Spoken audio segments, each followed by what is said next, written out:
Hey, I was gonna say good morning, but I don't know when you're watching this, so do with it what you will. I'm Danny, or Daniel, or Mr. Marks, if you prefer.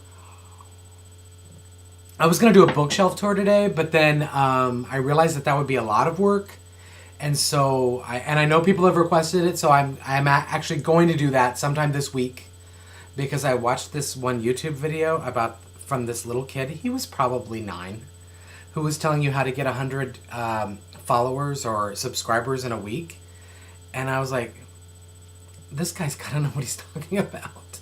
I don't know. I don't know. I don't know anything about it. Mostly, I just use these and transfer them to my blog or whatever, or to my blog site. But I don't know. I don't know anything about YouTube. I just know that I like to talk, and I can't be stopped. Or something like that. But this is about what I'm reading, and it's about libraries, and so I'm going to talk about what I'm reading right now, then I'll talk about libraries, and then I'll talk about some books that I couldn't resist picking up because they have those little baskets like they have at grocery stores. If libraries had those shopping carts, I would probably check out my limit every single time because I'm crazy. Something like that. But I am still reading The Agency by Y.S. Lee. I am a slow-ass reader. I don't know about you. I actually really enjoyed this book. It held my attention when I could give my attention to it, because I'm writing, because that's what I do, because I don't have another job. Well, I do, actually. I'm actually going to do some part-time work for a friend of mine who has a Halloween superstore. Why wouldn't I want to work there for that 30% discount? That's just crazy talk. Anyway, but I'm finished with most of it, so I know all the twists and stuff, and I can recommend. Yeah, it's a good book. Victorian mystery. Another mixed race main character protagonist, and I love those for some reason. I'm into those right now. I'm reading that. I'm also reading Cassie Clare's City of Bones. We're listening to it in the car, and then also I am reading. I am watching it in the sense that when the pages turn, there are pictures. But Lock and Key. Welcome to Lovecraft. It's the bind up of the comic book, the first set of comic book series by Joe Hill, art by Gabriel Rodriguez. It's a horror comic. It's really interesting, kind of gory, but utterly fun and really readable. And I think that it's the first thing I've read by Joe Hill. I have books by him downstairs, but haven't had a chance to get to read him yet. I did meet him and actually shared a pizza with him when he came through Seattle quite a while back. But nice guy. Looks incredibly like his father, oddly enough. Who'da thunk, right? You know who his father is, I'm sure. If you don't, leave a comment and I'll tell you. But yeah, it's actually going to be a Fox TV show too, as well. So that news came out this week or late last week. So I'm excited about that. Anyway, talking about libraries, because I have a tendency to do my work in libraries and type and do my revisions there because it's sometimes it's quieter. Also, there are actually less distractions at the library, even though they're so much louder than when I was a kid. Actually, I've noticed that Barnes & Noble, the cafe, is even quieter than the library. I kind of miss the days when the librarians had a sort of dictatorship over those libraries, and they ruled it with an iron fist and would just really come down on you hard if you made a peep or dropped a book or something, and they would be on you. And they're like hiding in the stacks. They were after your ass. Anyway, you can tell it's morning because I have the coffee mug. That's just how it is. I'm constantly slurping coffee till about noon. So, yeah, so I like to do stuff in libraries. And the library here in my town is very small, so it has a tendency to get really loud, but I still work there. But the other library, the one in Lakewood, which is a neighboring town, is big enough that it has those study rooms. So I can check out a study room and work there and try to stay off the internet as best I can. I mean, I'm totally addicted, obviously. But anyway, but what I can't resist doing while I'm at the library is picking up books. So I did get like 6 books at the library, including Shiver by Maggie Stiefvater, who I've not met, but we've talked online. She's very nice, and she has a story in the Kiss Me Deadly anthology that I'm also in.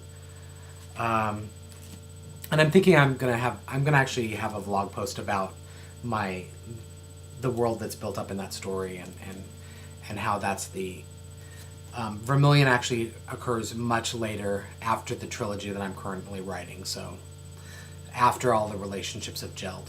So I think that's why for some people it's come off as a little bit confusing, and it's a little confusing to me, but that's because the world is so huge. I need a lot more room than a short story to figure it out.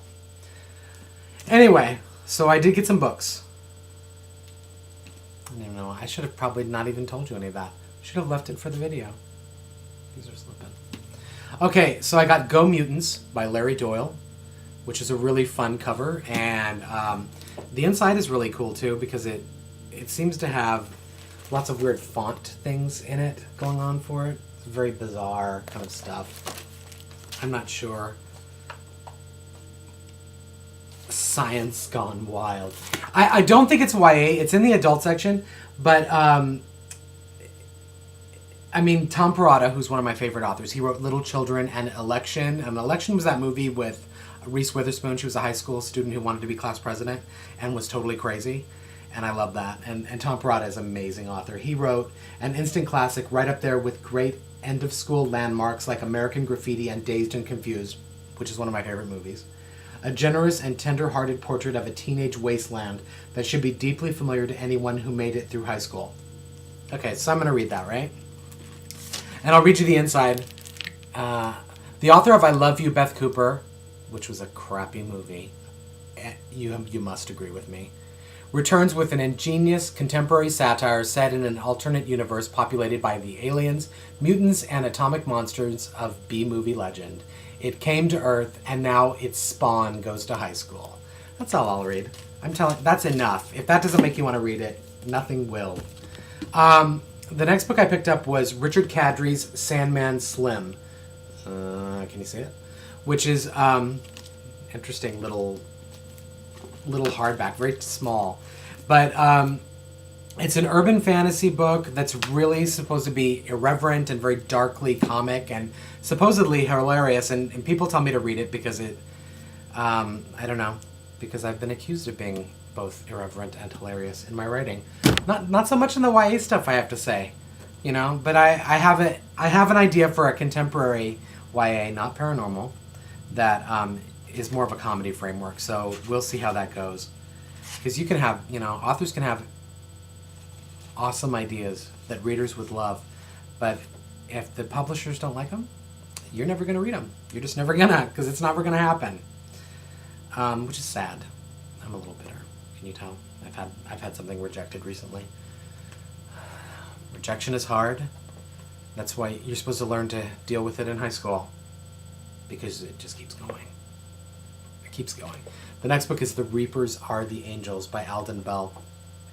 This is supposedly a really cool zombie book that sounds like it's along the lines of Carrie Ryan's Forest of Hands and Teeth, that series, where it's just as much a sort of a dramatic piece as it is horror. And so I'm interested in giving that a read and going from there. I don't know,